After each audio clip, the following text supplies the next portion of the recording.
Hello my dear students, today we are going to discuss about our remaining topics of adverb. हमारे adverb के जो remaining topics थे आज हम उनके ऊपर बात कर रहे हैं.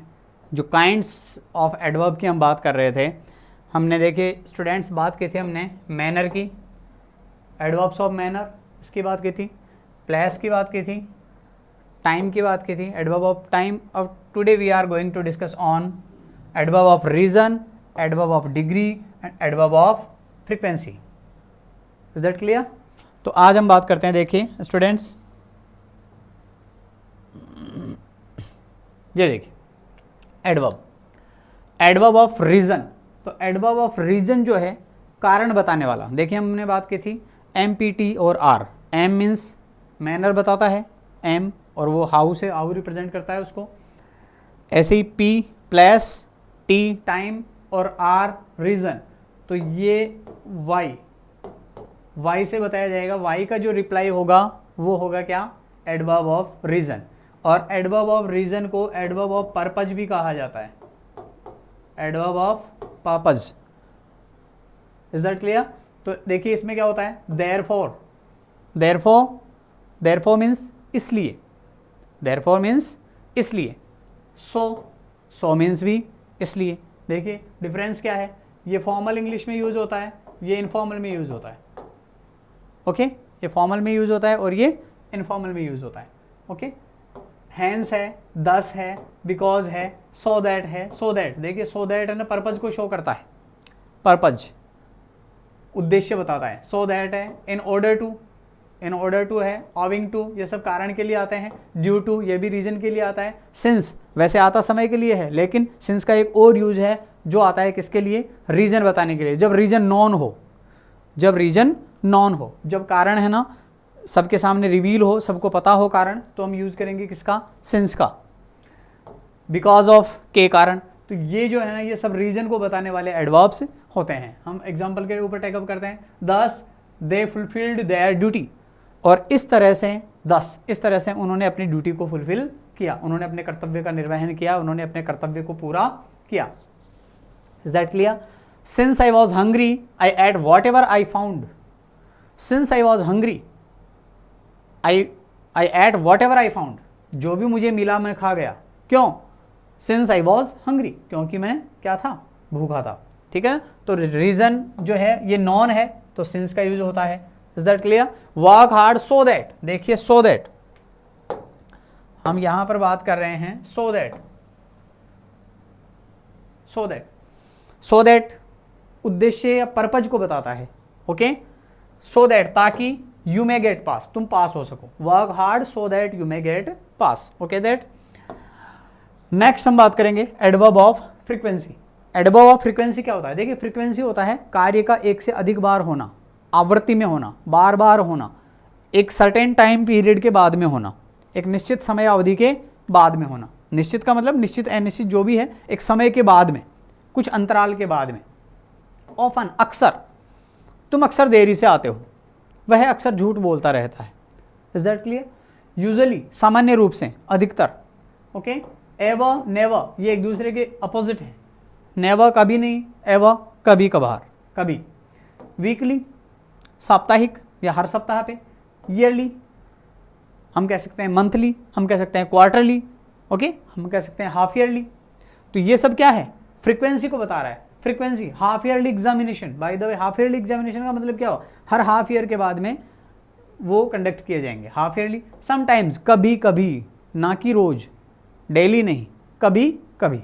ओके, फ्रीक्वेंटली जो बार बार होता हो. सेल्डम, कभी कभार, रेयरली, ये सिनोनिम है एक दूसरे के. हार्डली, बहुत ही कम बार. ऑलमोस्ट, लगभग, और जनरली, सामान्य रूप से. ठीक है, तो ये जो एडवर्ब्स होते हैं ये होते हैं किसके? एडवर्ब ऑफ फ्रीक्वेंसी, जो कार्य की आवृत्ति को बताते हैं, कार्य कितनी बार हो रहा है, या हम ये कह सकते हैं हाउ ऑफन.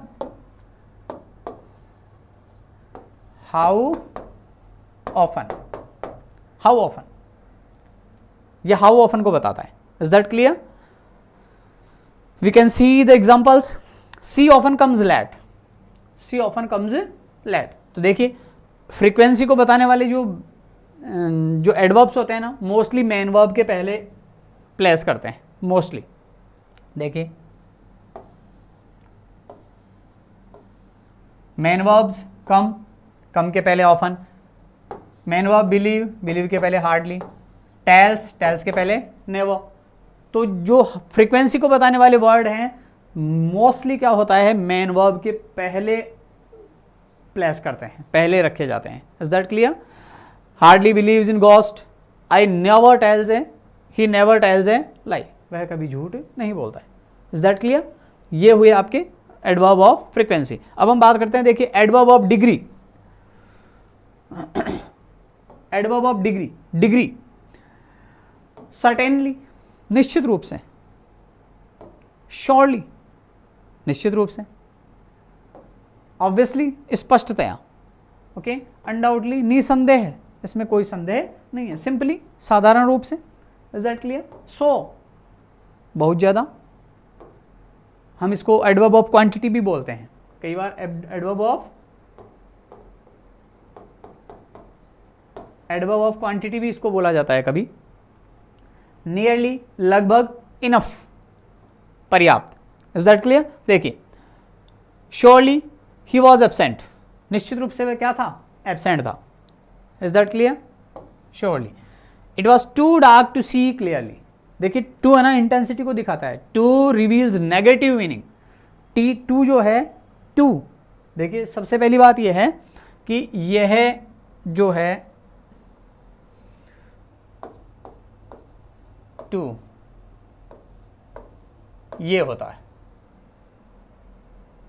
ना कि ठू नहीं होता है, ये टू होता है ना, और ये जो होता है ये होता है टू। सिर्फ मात्राओं का फर्क है और कुछ नहीं है ना, इसको ज़्यादा फोर्स करने की जरूरत नहीं है, इसको एम्फेसिस टू करने की जरूरत नहीं है, यह है टू। ओके, टू, तो देखिए क्या है, टू है ना, ये नेगेटिव सेंस देता है हमेशा, नेगेटिव सेंस।